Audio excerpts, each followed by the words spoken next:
ബാല്യകാല ഓർമ്മകളിൽ പിരിക്കാനാകാത്ത വിധം ഒട്ടി നിൽക്കുന്ന ഒരു ചെടിയെയാണ് ഇന്നത്തെ സായാഹ്ന സഞ്ചാരത്തിൽ കണ്ടുമുട്ടിയത്. അപ്പ, ഞങ്ങളുടെ കമ്മ്യൂണിസ്റ്റ് അപ്പ. എങ്ങനെ ഇത് കമ്മ്യൂണിസ്റ്റായി എന്ന് അന്നും ഇന്നും ഉത്തരമില്ലാത്തൊരു ചോദ്യം.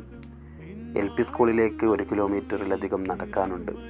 മദ്രസ വിട്ട് വീട്ടിലെത്തി കുളിച്ചു പോകുമ്പോൾ ചിലപ്പോൾ ഒരല്പം സമയം വൈകും.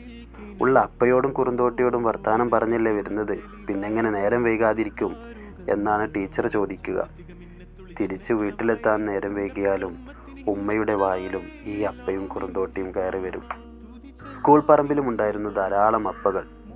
ഈ കൂട്ടത്തിൽ ഒന്നിനെ തന്നെ പൊട്ടിച്ചെടുത്ത് മറ്റവന്മാരുടെ തലക്കിട്ട് വെട്ടും. ഓരോ വെട്ടിലും അപ്പത്തലപ്പുകൾ മുറിഞ്ഞു വീഴും. അക്കാലത്തെ ഞങ്ങളുടെ പബ്ജിയായിരുന്നു അത്.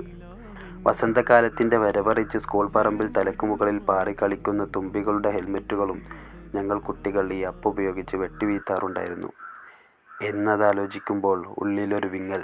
അപ്പയില കൈമടക്കി വെച്ച് അടിച്ചു പൊട്ടിക്കുന്നൊരു സമ്പ്രദായം കൂടി ഉണ്ടായിരുന്നു.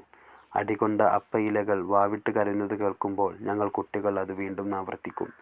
മിണ്ടാണ്ടിരിയട മിണ്ടാണ്ടിരിയട മിണ്ടും തോറും തല്ലും ഞാൻ എന്ന് ഞങ്ങളും, തല്ലാണ്ടിരിയട തല്ലും തോറും മിണ്ടും ഞാൻ എന്ന് അപ്പയിലകളും പറയും. ഓർമ്മകളുടെ ഭൂതകാലത്തിൽ നിന്നും തിരിച്ചു വരാൻ ഒരുപാട് സമയമെടുത്തു. എത്ര വേഗമാണ് സമയം പോയിക്കൊണ്ടിരിക്കുന്നത്. മിനിഞ്ഞാന്ന് LP സ്കൂളിൽ പോയതായി ഓർമ്മ വരുന്നു. എൻ്റെ ബാല്യമേ, നീ ഒരിക്കൽ കൂടി എന്നിൽ പെയ്തിരുന്നെങ്കിൽ എന്ന് ഞാൻ വെറുതെ ആശിക്കുന്നു. കുറച്ചെങ്കിലും ഇഷ്ടപ്പെട്ടെങ്കിൽ ഒന്ന് സബ്സ്ക്രൈബ് ചെയ്യുമോ? എത്രയേ ഉള്ളൂ. അസ്സലാമു അലൈക്കും. ഇനിയും വരാം.